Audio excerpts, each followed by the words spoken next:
Gordon, the big engine, and Thomas the tank engine puffed buffer to buffer back home. It had been a busy day. First, Thomas had teased Gordon about the time that the big engine had slid into a ditch. Then Thomas fell down a mine and Gordon came to his rescue. "Remember, Thomas," called Gordon grandly, "united we stand, together we fall. You help me and I'll help you." "I'll remember," replied Thomas, "but I hope the Fat Controller forgives us soon." Suddenly they noticed something.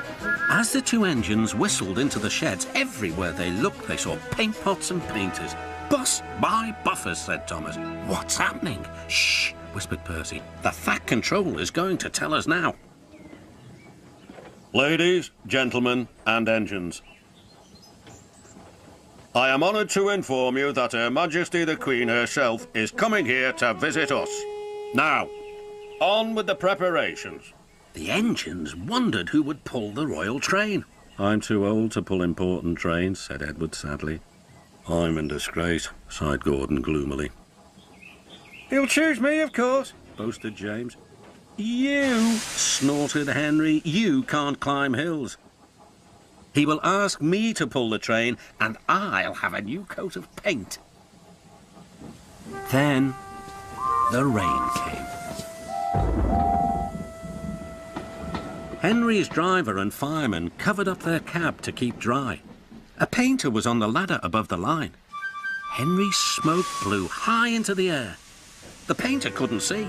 Both he and the paint pot fell all over Henry. Poor Henry. "Well, you're not a pretty picture," sneered the painter. The Fat Controller spoke next. "You look like an ice cake, Henry. That won't do for the royal train. I must make other arrangements."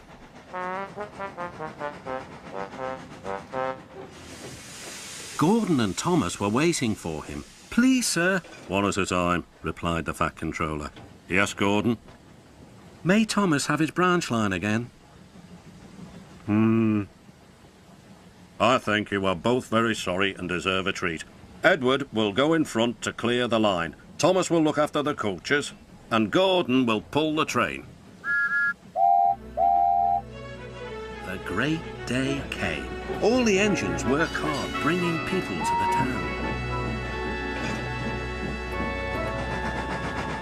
Thomas sorted out their coaches in the yard.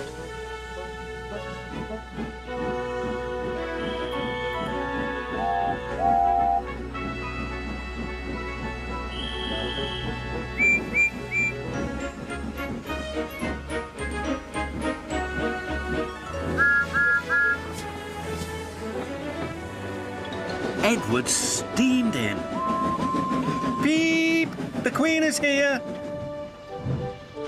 Then Gordon whistled as he approached the station. Everyone knew that sound. The Queen's train glided into the station. Gordon was spotless, and his brass shone brightly.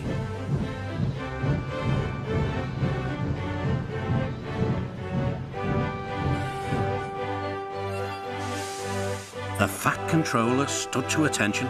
"Welcome, Mum." The Queen thanked him for a splendid run and asked to see all the engines. "Beep, beep," whistled Toby and Percy. "Shh," hissed Henry and James. But Toby and Percy didn't care. "3 cheers for the Queen!" "Beep, beep," whistled the engines.